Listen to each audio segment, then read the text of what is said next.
자, 불소는 독극물이다. 불소 치약을 쓰거나 수돗물 불소화를 하면 뇌에 있는 송과체가 석회화 돼서 치매를 유발할 수 있다.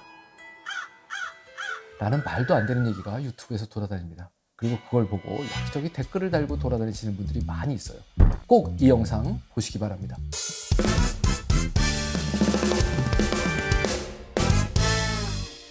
자, 일단 기본적인 전제 조건은 모든 화학약품은 농도가 높아지면 독소로 작용할 수 있습니다.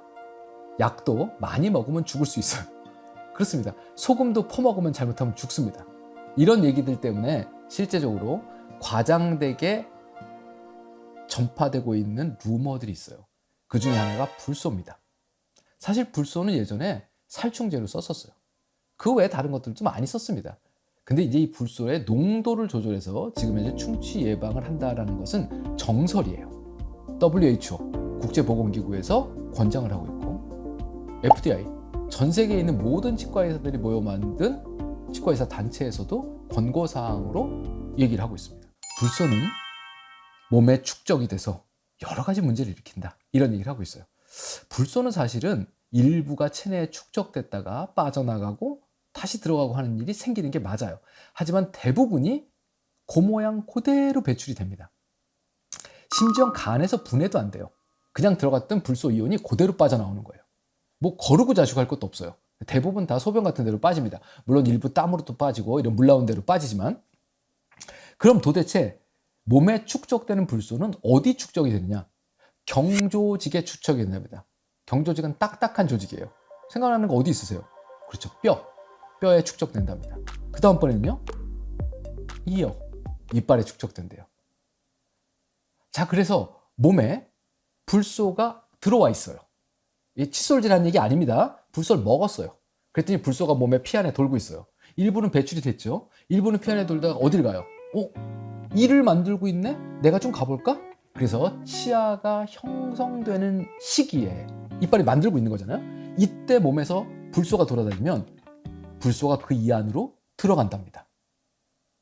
이게 치아의 구조가 이름이 어려워요. 3인산 칼슘이라고 얘기하는 칼슘과 인이 뭉쳐져 있는 덩어리인데, 이걸 보통 우리가 수산화 인회석이라고 합니다. 이게 이의 구성 성분이에요. 영어로 하면 하이드록시 아파타이트. 치약회사에 광고하죠. 이 수산화 인회석이라는 걸로 만들어져 있는데, 이 수산화 인회석을 몸에서 막 만들어 나가면서 이의 모양을 잡아갈 때 불소가 있으면 불화 인회석이 된다는 거예요. 그럼 수산화 인회석과 불화 인회석 두 종류가 다 이를 구성할 수 있는데, 이건 불소가 있을 때만 되겠죠. 어느 쪽이 더 단단하고 오래 쓸 수 있는 이빨을 만드느냐? 불화 인회석이 훨씬 더 단단하고 오래 쓸 수 있는 이를 만들 수 있대요. 그러니까 이가 만들었던 시절에 몸에 불소가 있으면 단단한 이를 만들 수 있겠다는, 그게 불소를 먹는 원리입니다. 근데 지금 현재 우리나라에서 불소를 먹는 방법은 없어요. 없습니다. 예.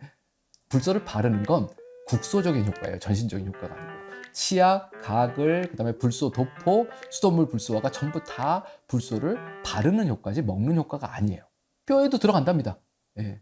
그런데 너무 많이 불소가 들어가면 문제가 생길 수도 있어요. 고농도면. 그러면 너무 딱딱해지면 어떻게 해요? 정말로 딱딱한 거예요. 잘못하면 부러지겠죠. 그렇죠? 너무 딱딱하면 부러질 수 있다는 단점이 있대요. 하지만 그렇게 되려면 불소를 정말 퍼먹어야 된답니다. 여기 앉아서는 걱정할 일이 하나도 없어요. 그런 일은 안 생깁니다. 대한민국에서. 전 세계적으로도 안 생겨요, 사실은요. 자, 그러면 이 불소가 몸 안에 축적되는데 치아와 뼈에 축적되는 건 아무 문제가 없죠. 오히려 도움이 되는 겁니다. 그럼 면조직에는 축적이 되느냐? 이것 한번 고민해 봐야 되죠. 그게 어디예요? 두 가지 얘기가 많이 돌아다녀요. 신장에 축적이 돼서 문제를 만든다. 이 오줌 걸러내는 자리죠. 그 다음에 또는요, 송과체라는 데 축적이 돼서 송과체가 석회화가 돼서 치매가 걸린다는 겁니다. 송과체는 뭐냐면 솔방울처럼 생겼다는 거예요. 뇌 깊은 데 있습니다. 얘가 내분비 샘이에요. 예, 내분비 물질을 만들어내는 거죠. 주로 뭐하고 연관성이 있냐면 멜라토닌하고 연관성이 있답니다. 그러니까 아시잖아요? 멜라토닌이 나와야지 뭐 졸리고 잠이 오고 뭐 이런 거 있잖아요. 불면증 얘기 나올 때. 이 얘기가 어디서부터 나왔냐면 1997년도에 논문이 하나가 나왔어요. 논문을 썼는데 사망한 노인의 시체가 있을 것입니다. 사체를 부검해서 논문을 썼는데 그 사체 중에 일부가 석회화가 돼 있다. 어디가? 송과체가. 그런데 거길 보니까 불소가 있는 것 같더라. 요 논문이 하나 있었어요. 나이가 들면 송과체가 조금씩 석회화되는 일들이 있대요. 불소가 있건 없건 그게 이제 좀 기능을 상실하는 거예요. 그러면 얘가 뭐죠? 경조직이 돼가는 거죠. 그렇잖아요? 연조직이었는데 나이가 들면서 경조직이 돼가는 거예요. 그런데 특정 사람들이 불소가 섭취된 음식물을 많이 먹었거나 아니면 불소가 수돗물에서 나왔거나 그래서 그걸 마셨거나 동네 우물에서 불소가 나왔거나 이런 사람들도 있겠죠. 그럼 불소가 들어가서 어디에 붙어요? 치아나 뼈에 붙는데 돌아다니다 보니까 연세 많으신 분 저 손과체가 딱딱해진 것처럼 보이는 거예요. 그럼 불소가 뭐로 인식해요? 경조직인가 보다. 그리고 거기 가서 붙은 사람이 있다라는 겁니다. 그래서 이 논문에 뭐라고 그럴까요? 요지는 뭐냐면 불소는 경조직에 주로 침착이 된다. 그런데 연조직도 몸의 변화로 인해서 경조직화가 되면 불소가 거기 붙을 수도 있겠다라는 그 사실을 발견했다는 거예요. 치매와 연관성이 있다 이런 얘기 하나도 없어요, 사실은요. 물론 손과체가 딱딱해지면 호르몬 문제 생길 수 있다는 거예요. 나이가 들면 딱딱해진다는 겁니다. 멀쩡한 손과체에 불소가 연조직인데 기어들어가서 석회화를 만드는 게 아니란 얘기예요.